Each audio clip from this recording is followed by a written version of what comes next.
Hey everybody, David Gare here. Welcome back. It is the Leadership Minute. And today I'm going to talk about decision making using the OODA Loop. OODA Loop. OODA Loop. Now, decision making is the process of identifying and choosing alternatives based on the values and preferences of the decision maker. Okay, that's kind of a standard generic definition.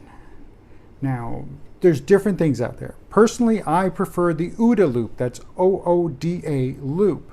Now, the OODA Loop was developed by the late United States Air Force Colonel John Boyd. Now, he applied the Observe, the Orient, Decide, and Act process to combat and military strategic level operations. Okay, now, it can be applied to many different situations, and multiple iterations of the OODA Loop exist now and existed before Colonel Boyd put the loop into play as well. So it's been around in some form or fashion. It's still around in some form or fashion. I just like using the OODA Loop because, again, it's straight to the point, very simple. And let me break it down. Well, the first O is observation, and that's the collection of data by means of the senses: sight, hearing, tasting, smelling, feeling, collecting data. That's more of human and computer and photo, that kind of intelligence, that kind of data gathering. Next, we go to orientation. That's the analysis and synthesis of the data from the form of one's current mental perspective. Okay, so now you've collected all the data, and now you put it on your mind. You see the data is, let's just say, for example, it's cloudy outside. There's a lot of clouds. It's windy. It's got a little cooler. Something's going to happen. The decision is a determination of the course of action to be to be played out, to take it into action based on what you've done or what you've come up with in the observation and the orientation. So you come up with 4 courses of action. 1, you get an umbrella.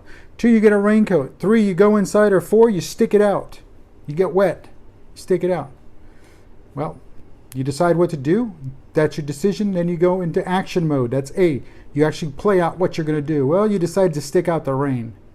Good deal. Well, now it's 15 minutes later. Is it raining, not raining? Then you redo the process all over again. You do it as necessary.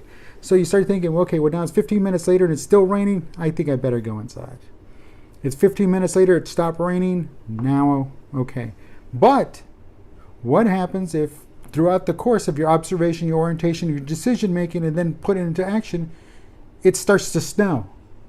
You repeat the process all over again. So at any point in that process of the OODA, something else changes. A variable comes in and changes things. Well, you can repeat the process all over again. It's kind of like, artillery in the military. So the artillery people have, huge cannons, and they fire off those artillery pieces. They can fire for 15 miles or 5 miles away or whatever. Well, they have these people that are called spotters, and they go up ahead and they say, look, this is where the target is, and they radio in and says, okay, I need artillery here. So the spotter sends the grid coordinates over, and they adjust the height and angle of the artillery piece, and they fire those rounds. Well, the first couple of rounds land, and the spotter calls back and he says, adjust right, adjust left, up 20 meters, down 20 meters, 100 meters, whatever. And then the process repeats all over itself until they have a on target. And that's basically it. Now, that's pretty much it. That's the entire process. Now, through each of these steps, feedback can be provided, and everything returns, like I said, back to the observation phase of the process. Sure, there are times when a decision needs to be made immediately.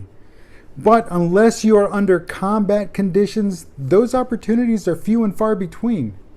So be careful. However, that does not excuse you as a leader from making sound and timely decisions. As a leader, it's expected of you to make those decisions. And in case no one told you, those that follow you are the ones that are expecting those decisions to be sound and timely. So make the best of it. Gather your data. Be quick about it, but don't be quick to the point that it causes problems and it costs money or resources needlessly. So be careful out there. Anyway, like I said, there are plenty of other decision-making processes. That's the one I like. That's the one I like to follow. Let me know what you think. My name is Dave Garrett. This has been the Leadership Minute, and we're talking decision-making using the OODA Loop. Talk to you soon.